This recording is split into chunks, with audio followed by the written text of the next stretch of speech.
bora falar das coisas que eu andei lendo por aqui. Eu já adianto que tiveram 2 favoritos.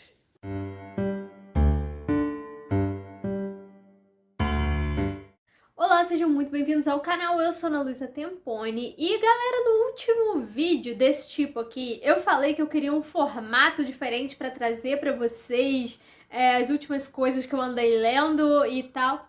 Passa a ambulância? Foi.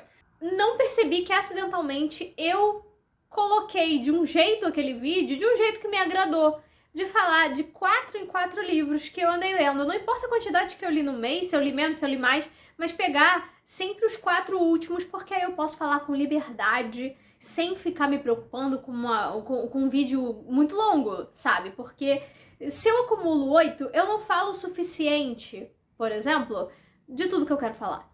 Entendeu? E aí é por isso que eu vou fazer sempre de 4 em 4, daquele jeitinho que tá o último vídeo. Inclusive, se você não assistiu, vou estar colocando ele ali na descrição, tá bom? E aí você volta lá e assiste meus últimos 4 livros que eu li, sem ser esses 4 que eu vou citar agora. Mas sem mais delongas e explicações, vamos aos 4 últimos livros que eu li. E o primeiro deles aqui da lista foi um favorito já, que foi Joyland, do Stephen King. Todos os livros do Stephen King vêm pela editora Suma. Esse daqui é um livro de 2013, mas ele veio aqui pro Brasil em 2015, eu acho. E a tradução, belíssima como sempre, é da Regiane Winiarski. Eu nunca sei falar o nome dela, mas eu adoro as traduções dela. Livro do Stephen King sempre bomba, né? Então nem preciso ficar falando que sempre é um hype, né? Porque Stephen King é um cara que nem... Eu não preciso nem falar nada, né? Da fama da pessoa e dos livros. E quando eu comecei a criar conteúdo lá em final de 2020, início de 2021, eu sempre via alguém lendo Joyland e tal. E eu falava, nossa, que capa linda. Aliás, essa capa é belíssima mesmo. Eu adoro essas coisas que remetem ao pulp, né? Eu falava, nossa, capa bonita. E esse é um livro do Stephen King que é mais focado no suspense do que no sobrenatural, apesar dele ter um toquezinho de sobrenatural, sim. Mas ele é mais focado no suspense, como eu tava dizendo. E aí eu via a galera postando e tal. Aí, beleza, até aí tudo bem. Em 2021, lá pro final de 2021, eu comprei esse aqui e encalhou na minha estante. Porque eu criei um bloqueio com o Stephen King, não lembro quando, acho que foi um pouco depois dessa compra aqui, que eu acabei comprando outro dele, que foi Billy Summers, que é um suspense, né, um thriller de máfia. E eu, depois desse livro, que eu até gostei de Billy Summers, mas algumas coisas lá me criaram um bloqueio com o autor. Eu falei, eu preciso de um descanso do Stephen King. E o descanso durou até então. E eu peguei esse aqui pra ler e foi o favorito.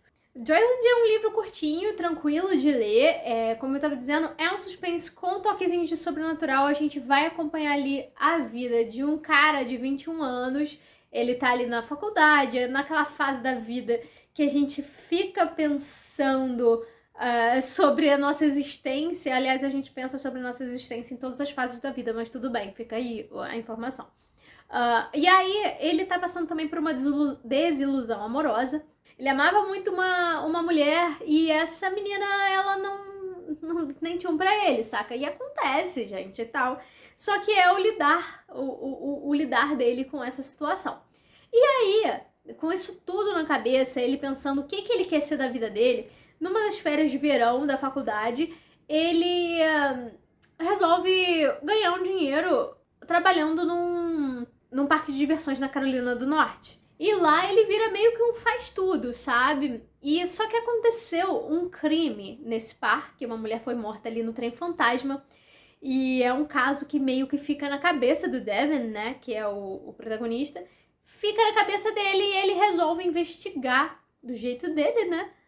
E então a gente vai acompanhar ali o dia a dia dele nesse parque, as coisas que ele faz e essa investigação que ele começa a realizar. E assim, foi um crime que meio que prescreveu, saca? Porque ninguém conseguiu pegar o autor, vira igual tipo cold case, saca? E aí no meio desse caminho também do Devin, a vidente do parque prevê umas coisas pra ele e ele vê no caminho dele 2 crianças, sendo que uma dessas crianças é médium. Ou seja, o Stephen King tá aqui usando o conceito de iluminado mais uma vez. E essas crianças vão ter uma importância para ele, tanto quanto ele vai ter uma importância na vida dessas crianças. Então a trama vai girar muito no fator humano aqui, no crescimento do personagem, os encontros da vida, a tragicomédia que é a vida. Por ser um livro do Stephen King, você já pode esperar vários temas sensíveis, já fica aí de aviso. Mas de todos os livros dele que eu li, esse foi o mais light. Ele realmente é mais focado no desenvolvimento do personagem e como esse personagem enxerga a vida em si e os encontros da vida, conforme eu tava dizendo.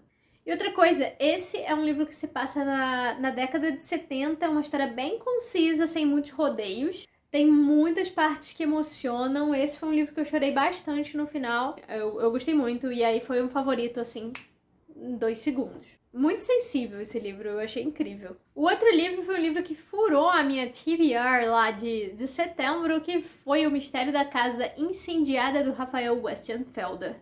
Esse livro aqui eu ganhei de aniversário da Dex. E, cara, eu tava muito doida pra ler esse livro. Tipo assim, muito mesmo. Eu vivo falando isso aqui, eu amo absolutamente tudo que o Rafael escreve e esse daqui é o primeiro romance dele, eu já tinha lido os contos, eu li os outros, tem 3 contos disponíveis, inclusive no Kindle Unlimited, e todos 3 valem muito a pena, e aí eu li esse livro aqui nos 2 dias, porque simplesmente muito bom, muito bom. E, já spoilando, esse aqui foi o meu segundo favorito do mês. Esse livro aqui é um livro young adult, ali, contemporâneo, com um leve toque sobrenatural também. E a gente vai acompanhar ali 2 amigos, o Gael e a Sabrina, e eles trabalham com YouTube. E eles trabalham explorando casas mal assombradas. Eles fazem lives em casas mal assombradas e meio que documentários dessas casas que eles visitam. E assim, o canal deles já foi um sucesso outra hora, outro tempo, e começa a perder muito view com o tempo. Por quê?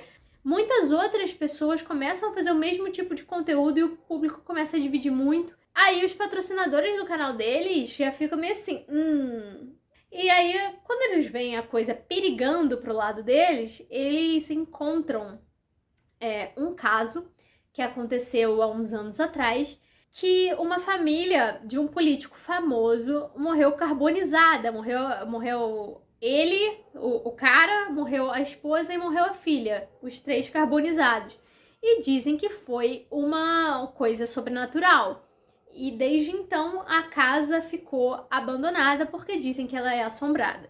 Então eles conseguem essa permissão para explorar essa casa desse político famoso e dessa família, e a tragédia ficou nos holofotes durante um tempo e tal. E aí, depois a casa foi ficando de lado pelos motivos que eu comentei. Só que o que o Gael e a Sabrina não esperavam é que eles estavam mexendo num vespeiro. Eles entram pra procurar essa atividade sobrenatural na casa, fazem lives na Twitch lá, fazem conteúdo pro YouTube, começam a procurar pessoas ali das redondezas que possam saber desse caso e tal, e começam a documentar em vídeo, em áudio e tal. Só que eles acabam intrigados até demais nessa história de crime que aconteceu ali e começam a buscar respostas enquanto algumas coisas esquisitas começam a acontecer. Eu não costumo ler tantas histórias young adults, assim, eu gosto das coisas do Rafael, então eu sou capaz de ler até a lista de mercado do Rafael. Eu gosto muito do jeito que ele desenvolve as histórias dele, e com esse aqui não foi diferente. E eu gosto muito do jeito que ele lida com vários temas que são sensíveis. Aqui tem um pouco de um avisozinho de conteúdo de assuntos sobre possessão, homofobia, intolerância no geral, tem aqui nesse livro. Mas é uma trama super bem costurada, os personagens são ótimos, sabe? E a trajetória do personagem, como ele chega a algumas conclusões, eu acho genial. E como tem assim, algumas passagens no passado do personagem também, porque aconteceu um negócio com a irmã dele, alguns anos atrás, ele começa a correlacionar com o que aconteceu na casa desse político. Ele começa a ver muitas similaridades ali que não podem ser ignoradas, sabe? Assim, é um livro que tem críticas bem afiadas também, ele cutuca onde precisa cutucar. E assim, sobre a trama em si, eu meio que matei o que estava acontecendo do meio pro final. Mas isso não tirou a graça da narrativa pra mim, sabe? Mesmo eu tendo desconfiado de que era coisa X que tava acontecendo, não tirou a graça pra mim. O livro continuou muito bom, mesmo eu meio que já entendendo. A única coisa que eu senti um pouco de falta aqui, porque eu adoro acompanhar canal sobre exploração de casa abandonada, né? Não de casa assombrada, mas de casa abandonada. E eu senti um pouco de falta de ver essa exploração em si. É algo extremamente pessoal, não é um problema de narrativa, pelo amor de Deus. É só o pessoal mesmo, eu senti um pouco de falta da exploração em si. Mas eu acho que a trama que o autor propôs tá entregue. E a forma com que ele lida com o sobrenatural aqui é muito interessante também. Eu amei toda a trajetória do Gael e achei o final completamente coerente, deixando um gostinho agridoce pro leitor. Mas é muito bom, favoritado. E esse daqui eu indico demais se você gosta dessa traminha sobrenatural aí. Aí logo depois eu li uma questão de química da Bonnie Garmas. Eu li com o Clube da Alana do canal Mais Livros que Amigos. A tradução é de Maria Carmelita Dias. Esse livro aqui, com essa capa aqui, eu jurei que isso aqui era um romance contemporâneo, com uma questão científica bem de plano de fundo mesmo. Julguei mesmo pela capa, porque foi o que me passou. Tipo as capas da Ellie Hazelwood. Eu achei que era um livro nessa vibe. E eu não gosto, né? Muito. Não sou contra, não, mas eu não gosto. Eu falei, mas pô, eu tô num clube de leitura, então bora, né? Beleza. Isso aqui é romance histórico. Não é um romancinho, igual eu tava pensando. Quando eu falo romancinho, não é do pejorativo, só lembrando, tá? E é um romance histórico completamente focado na trajetória da personagem aqui. E eu fiquei surpresa como a capa não comunicou isso pra mim. E aí você pode falar, Ana Luísa, mas você não leu a sinopse? Não li. Inclusive, vai sair a adaptação desse livro aqui, acho que é pela Apple TV, se não me engano, com a Brie Larson fazendo a protagonista. Bom, aqui a gente vai acompanhar a Elizabeth Zott, que é uma cientista e lutando pelo espaço dela em plenos anos 60. Tem algumas passagens também importantes pelos anos 50 ali. Assim, né? Cientista, mulher, anos 60, você já imagina, né? Aí é treta. E eu vou simplificar, porque acho que todo mundo conhece esse livro, então vou falar bem por alto aqui sobre o que é a história. Obviamente ela é... Tem uma coisa estranha no meu rosto, fazendo uma sombra aqui. Ela é sucateada, subjugada, tudo isso, né? Quem pode chutar ela chuta, entendeu? Mesmo assim, ela é resiliente, mas resiliente, ela tira a resiliência não sei lá de onde. Isso eu acho um ponto muito maneiro na personagem. E é por isso que ela continua seguindo seus ideais, saca? E um momento ali do livro, ela acaba se envolvendo com um cientista chamado Calvin Evans, que é um cara famosão, tipo, famoso mesmo de ter suas pesquisas saindo em revista científica, de ser capa de revista e tal. E ele é um cientista brilhante. Ele é super reconhecido e tudo mais. Eu esperava que ele fosse ser um babacão, mas ele é muito fora da casinha pra década que eles viviam, o que é muito legal. Aliás, os dois são muito fora da casinha e é por isso que eles combinam tanto. Então, mesmo quando eles discordam dentro da relação deles, tem um respeito e eles se escutam muito. E aí o povo do instituto onde eles trabalham morre de inveja e morre de vontade que tudo vá ruir na vida dessas duas pessoas, sabe? É horrível de ler essa parte, inclusive, dá um... tipo, mano, vai engolir tua inveja e vai embora, saca? Só que aí, assim, a história começa de fato... Começa bem antes, mas tudo bem. A história começa a andar de fato quando acontece uma tragédia na vida da Elizabeth e ela se vê sozinha tendo que lidar com o fato de querer exercer a profissão dela, tendo que cuidar de uma filha fora de um casamento, ter que lidar com os constantes julgamentos, com os constantes preconceitos em cima dela como figura de mulher cientista ali. Isso tudo cai que nem uma bigorna da hora Acme na cabeça dela. Então ela vai tentar a todo custo ser levada a sério no meio científico, mesmo diante de circunstâncias nada favoráveis. Só que ela precisa sobreviver, ela precisa ganhar dinheiro.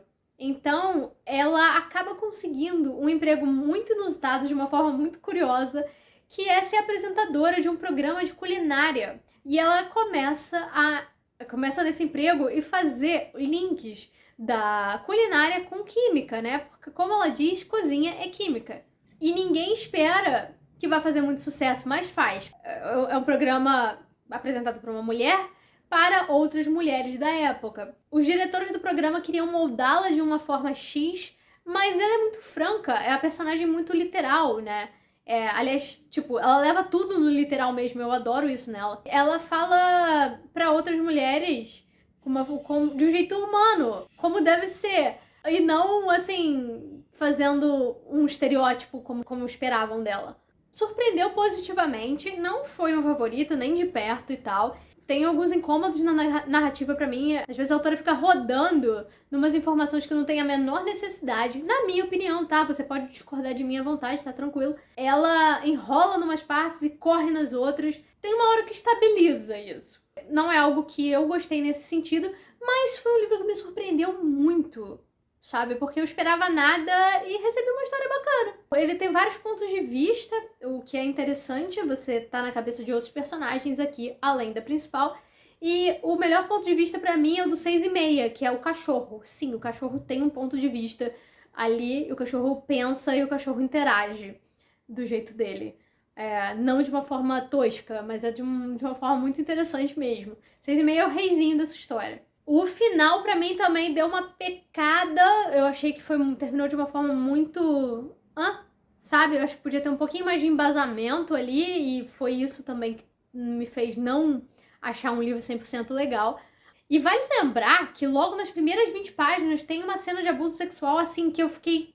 E eu tomei um susto, porque a narrativa começa engraçadinha e você não tá esperando, né? Então já aí fica o aviso. Lá pelas primeiras 20 páginas já tem uma cena que tu fica... Sabe? Então, se você é sensível a esse assunto, por favor, tenha isso em mente se for ler esse livro aqui. E acho que o que eu mais gostei desse livro realmente foi o 6,5 e a personalidade da protagonista e a personalidade da filha dela também. Que é uma coisa bem literal e ao mesmo tempo que eu reclamei do final que foi meio tipo, do nada, eu gosto de algumas coisas abruptas que acontecem nesse livro, assim, em matéria de acontecimento, pá, saca? O que ela peca pra mim, fazendo um rodeio em várias partes e aí depois ela vai muito abrupta, eu gosto mais da parte abrupta do que o do rodeio que ela faz. Fico confuso, mas deu pra entender. O jeito que a Elizabeth cria a filha é muito interessante, é muito legal. Ela trata ela como um ser humano e não como... Ai, minha filhinha, essa coisinha assim. Não, ela trata como um ser humano pensante ali desde sempre. Claro que com a limitação do pensamento da criança, né? E o que mais que eu ia falar? Eu acho que é um livro... Ele é muito raso em matéria de cobrir os direitos das mulheres. Eu não sei se era a intenção da autora deixar num panorama geral ou focado mesmo só na personagem. Então é um recorte muito específico da personagem e é uma narrativa divertidinha, e então valeu a pena sair da zona de conforto. O último, eu não vou me estender tanto nesse porque eu fiz um vlog sobre ele, mas eu ainda tenho algumas coisinhas pra falar, que foi Flores para Algernon, do Daniel Case. Vou deixar o link na descrição e nos cards do vlog que eu fiz lendo esse livro.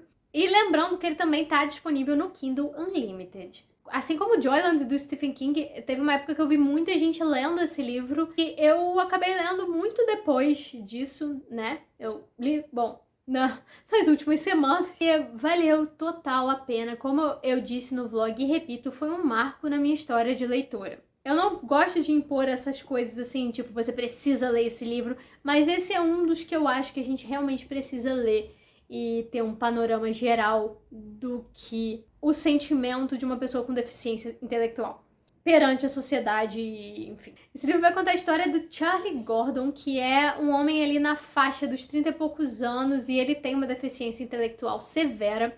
E em determinado momento, alguns estudos são feitos com ele, alguns psicólogos e cientistas ali propõem uma cirurgia que vai aumentar o QI dele e vai aumentar a inteligência dele.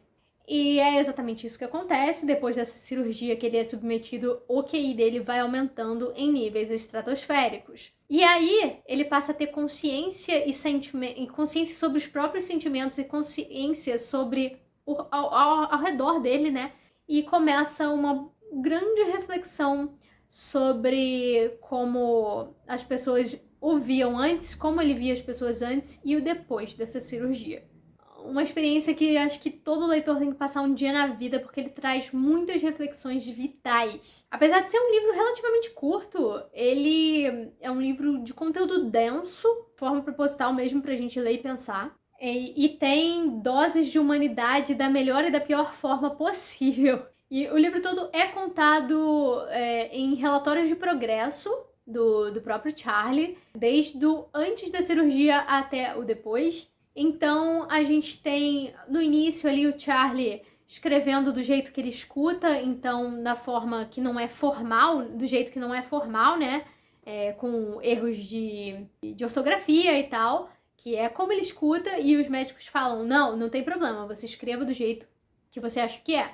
E aí depois você vê o pensamento dele evoluindo ali e como ele encaixa o pensamento e as palavras. Isso é muito legal, uma estrutura muito interessante. E o Charlie, ele vai ficando tão inteligente, tão rápido, que o pensamento dele começa a ficar superior até das pessoas que fizeram a cirurgia nele, né? Os cientistas que estudaram e fizeram a cirurgia com ele. E a gente vai sentir todas essas mudanças junto com o personagem. E também tem o Algernon, né? Que dá o nome ao título do livro, que é um ratinho de laboratório que foi submetido à mesma cirurgia que o Charlie, por isso que eles têm essa ligação. Como eu comentei no vlog, é o tipo de livro que cria um triplex na sua cabeça. Você reflete como a nossa sociedade é muito babaca, para não dizer outra coisa. Você reflete sobre a sua própria conduta e seus próprios pensamentos. E você reflete também como a sociedade no geral não enxerga alguém com deficiência intelectual como um ser humano em si, o que é um completo absurdo. E ao ponto de da pessoa se aproveitar e tirar sarro. É um choque de realidade, é um socão mesmo. E o livro também fala muito sobre solidão, porque o personagem, ele era solitário antes da cirurgia e ele continua sendo um personagem solitário depois da cirurgia por motivos diferentes. E é outra reflexão aí que te fica, né? Não cria nem um triplex, cria logo uma mansão daquelas imensas mesmo na tua cabeça.